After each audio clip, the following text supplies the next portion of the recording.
Hey guys, Justin here. Have you ever watched one of those Jimmy Broadbent sim racing steward videos and thought, man, I wish there was a less charismatic guy who would do those for oval races? Well, me too, so let's do it.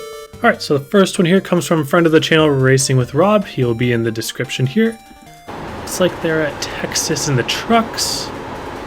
Alright, so check up here. Looks like they got together in front of him. Big run, middle. Oh, I was going low. Okay, like that. Let's see if he can hold his nerve on the bottom here. Just a little loose, slide up the track a bit. Ah, there we go. I see. That causes the wreck.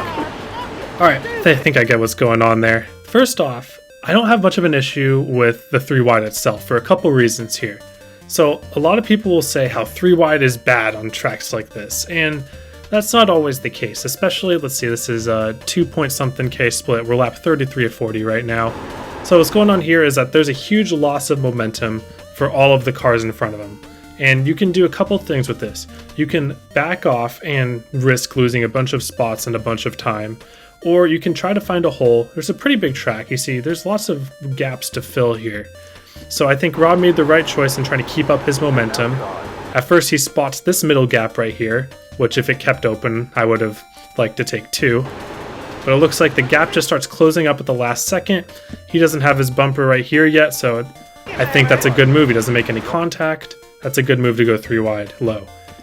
So now he puts himself in a position where he is now bottom of 3 wide. So here's the kicker.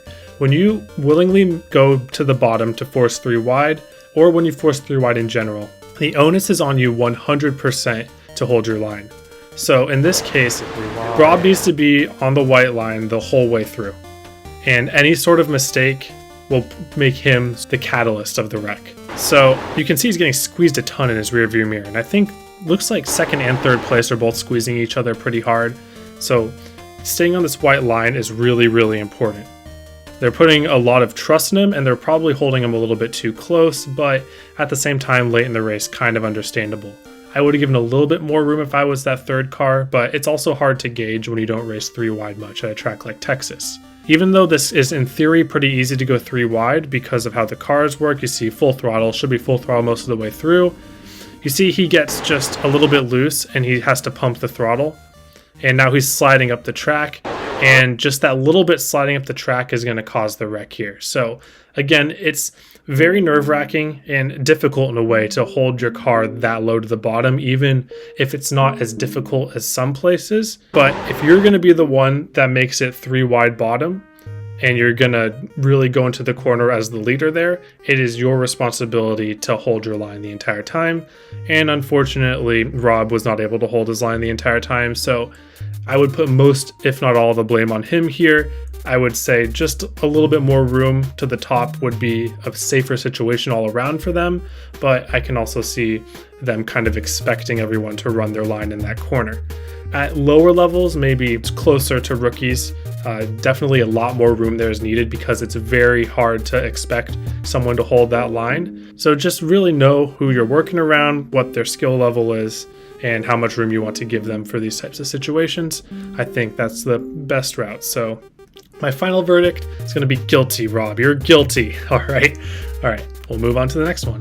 All right, next we're here on the iRacing Reddit. Oh boy, don't we all love Reddit? I saw this one the other day and I thought this would be an interesting one to show. So this guy asked, is there anything that I could have done differently? And obviously, as you see here, he basically just gets hooked into the wall.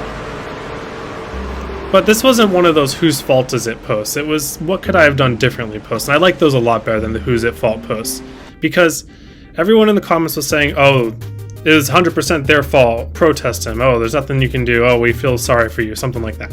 But there's a teaching moment in even things that you had no control over.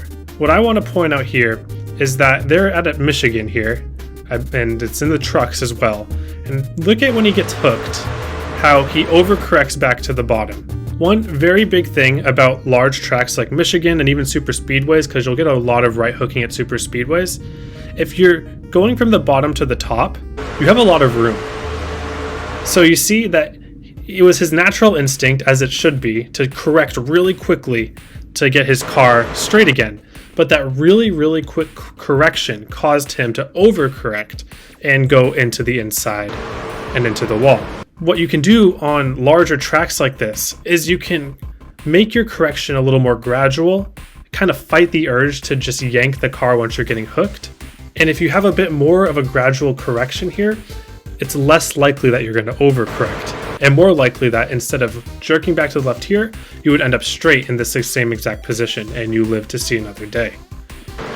This is a lot harder to do at smaller tracks where there's not as much room to go up the track, but if you're able to use one or two of the lanes to prevent yourself from overcorrecting, you can use as much of that as you want. So that's a big teaching moment here of the what could I have done differently, and obviously this is 100% not his fault, but this is how something can 100% not be your fault, but at the same time he could have done something differently. So there's always the lens of that to think about. Alright, so the next thing we're going to look at here is from Drew from the Arca farm, and he said that this was 2 laps to go in the Snowball Derby. Whose fault was this? And he said he was the front car, the 9 car. Oh, interesting. Okay, looks like he just got sent here. Take another look at that. I have an alternate angle here, actually. Oh, interesting. Okay. So this is a very interesting one because 2 laps to go. There's going to be some hard racing, especially in a big event like the Snowball Derby. So what I'm seeing here is that the second place car here is showing that he's going to go for a pass here. He got a run off the corner. He got a very good run off the corner.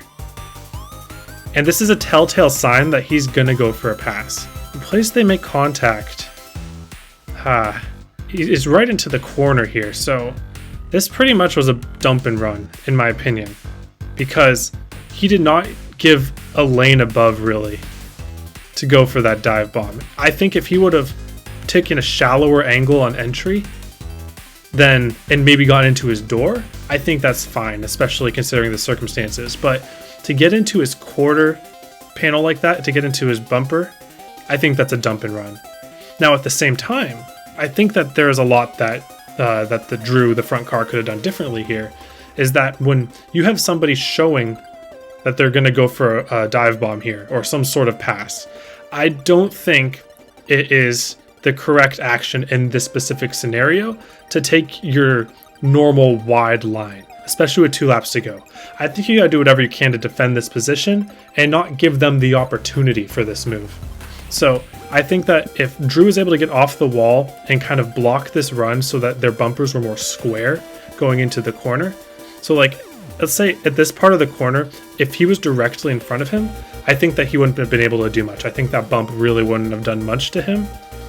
And I think it would have been survivable. But because he didn't line up his car with the aggressive positioning of the second place car here, I think that he basically gave the other guy the opportunity for it. And I think as the leader, you can't just hope that your competition will be clean and nice to you. I think you got to put yourself in opportunities to where it's the hardest for them to be dirty to you. But at the end of the day, verdict, not guilty. Alright, this one's from Steve from the Discord server, and he said that the other guy said that he got loose. So we'll see if this looks like a racing incident or a little bit more than that. Oh! What? He got loose on the straightaway. Yeah, I think he got loose, guys.